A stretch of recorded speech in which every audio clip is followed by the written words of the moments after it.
नमस्कार दोस्तों, आज के इस वीडियो में आपका स्वागत है।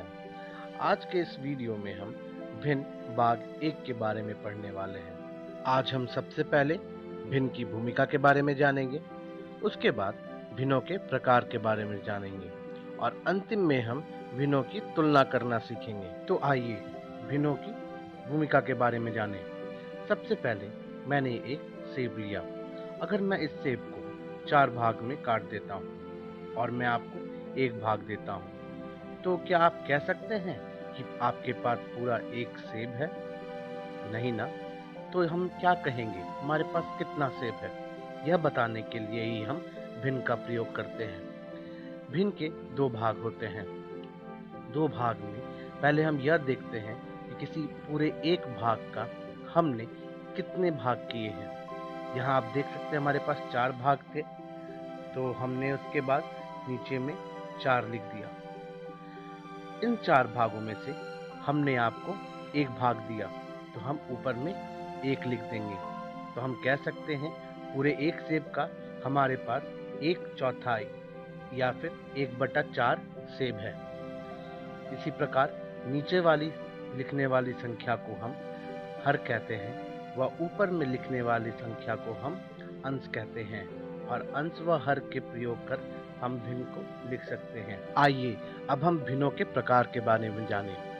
जब कभी अंश हर से छोटा हो, अंश यानी कि ऊपर वाली संख्या, हर यानी कि नीचे वाली संख्या, जब ऊपर वाली संख्या नीचे वाली संख्या से छोटी हो, तो उस प्रकार के भिन्नों को हम उचित भिन्न कहेंगे।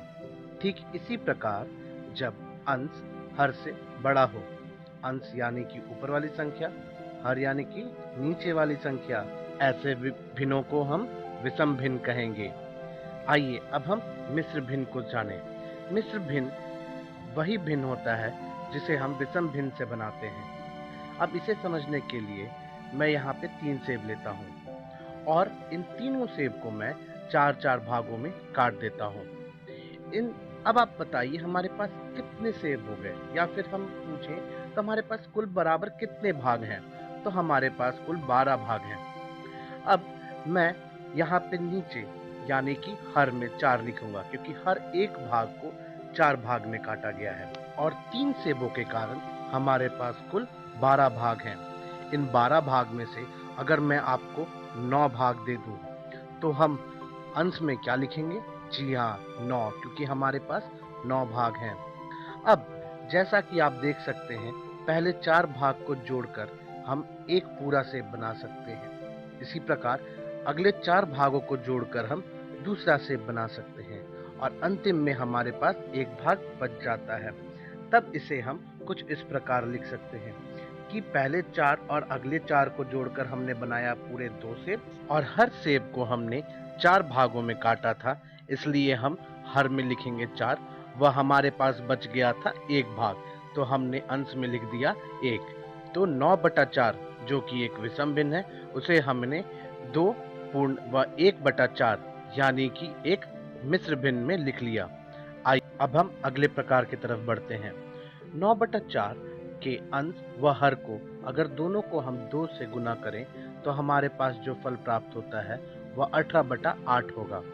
ठीक इसी प्रकार अगर मैं 9/4 के दोनों अंश और हर दोनों को 3 से गुना करूं, तो मेरे पास जो गुणनफल प्राप्त होगा वह 27/12 है। तो हम कह सकते हैं कि 18/8 व 27/12 दोनों ही 9/4 के तुल्य भिन्न हैं।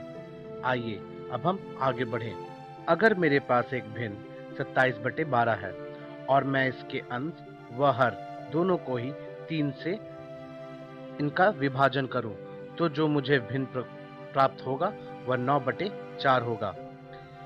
क्या अब हम इसे दोबारा विभाजन कर सकते हैं? नहीं, इसीलिए इसके आगे हम इसे विभाजन नहीं करेंगे। ठीक इसी प्रकार अगर हमारे पास कोई भिन्न 18/8 है, क्या मैं इनके अंश व हर का विभाजन कर सकता हूँ किसी एक संख्या से? तो हाँ, मैं दोनों को 2 से विभाजन कर सकता हूँ। दोनों को 2 से विभाजन करने के बाद जो मेरे पास भिन्न प्राप्त होगा वह 9/4 होगा। क्या मैं दोबारा 9/4 को विभाजन कर सकता हूँ? नहीं ना। तो इसीलिए अब हम इसके आगे विभाजन नहीं कर पाएंगे। तो 9/4 27/12 व 18/8 का सरलतम रूप है। आशा करता हूँ आपको सरलतम रूप बहुत ही अच्छे तरीके से समझ में आया होगा, क्योंकि भिन्न के इस पाठ्यक्रम का सरलतम रूप बहुत ही महत्वपूर्ण भाग है।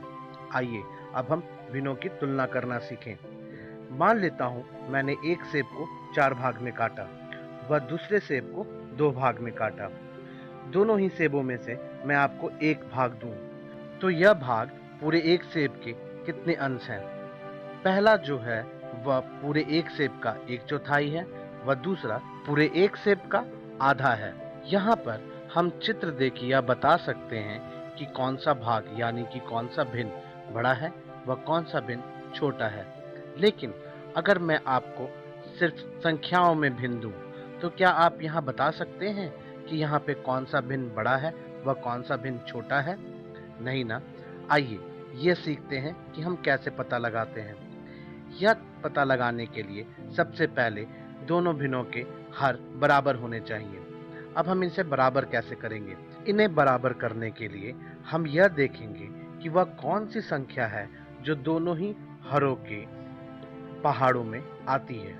तो हम यहाँ देख सकते हैं कि 15 वह संख्या है जो दोनों ही संख्याएं यानी कि 5 व 3 जो दो भिन्नों के हर हैं उनमें आता है। तो हम 3/5 में कौन सी ऐसी संख्या गुना करें कि जो हर है यानी कि 5 व 15 बन जाए? तो हम जानते हैं 5 के पहाड़े में 3 बार में 15 आता है, इसीलिए हमने हर को 3 से गुना कर दिया। इसी प्रकार हम अंश को भी 3 से गुना करें। इस प्रकार 3/5 का हमने तुल्य भिन्न 9/15 निकाल लिया। अब इसी प्रकार हमें 2/3 का भी तुल्य भिन्न निकालना है, जिसमें कि 3 को गुना कर हमें 15 बनाना है। तो 3 में कितना गुना करें कि वह 15 बन जाए? जी हाँ, 3 में अगर 5 गुना करेंगे तो वह 15 बनेगा। ठीक उसी प्रकार हमें 2 से भी 5 को गुना करना होगा। तो 2 को 5 से गुना करने पर हमें 10/15 मिलेगा। तो हम कह सकते हैं कि 10/15 2/3 का तुल्य भिन्न है। अब इन दोनों तुल्य भिन्नों में हम यह देख सकते हैं कि जो हर है वह बराबर है। तो अब हम यहाँ पे तुलना कर सकते हैं, और तुलना करने के लिए हमें अंश को देखना होगा। दोनों ही तुल्य भिन्नों में अंश जो है वो कौन सा बड़ा है? तो 9 व 10 में आपको बड़ी संख्या कौन सी लगती है? जी हाँ, 10 बड़ी है। तो 10/15 किसका तुल्य भिन्न था? जी हाँ, 2/3 का। तो इस प्रकार हम कह सकते हैं कि 3/5 व 2/3 में 2/3 बड़ी भिन्न है। तो आज के इस वीडियो सबसे पहले हमने भिन्नों की भूमिका के बारे में सीखा। उसके बाद हमने यह सीखा कि भिन्नों के कितने प्रकार हैं, जैसे कि उचित भिन्न, मिश्र भिन्न, विषम भिन्न, इसी प्रकार तुल्य भिन्न और सरलतम भिन्न। उसके बाद अंतिम में हमने भिन्नों की तुलना करना सीखा। अब अपनी अगली वीडियो में हम सबसे पहले भिन्नों का योग और घटाव सीखेंगे और अंतिम में भिन्नों का गुणन सीखेंगे। तो हम अपनी अगली वीडियो में मिलते हैं।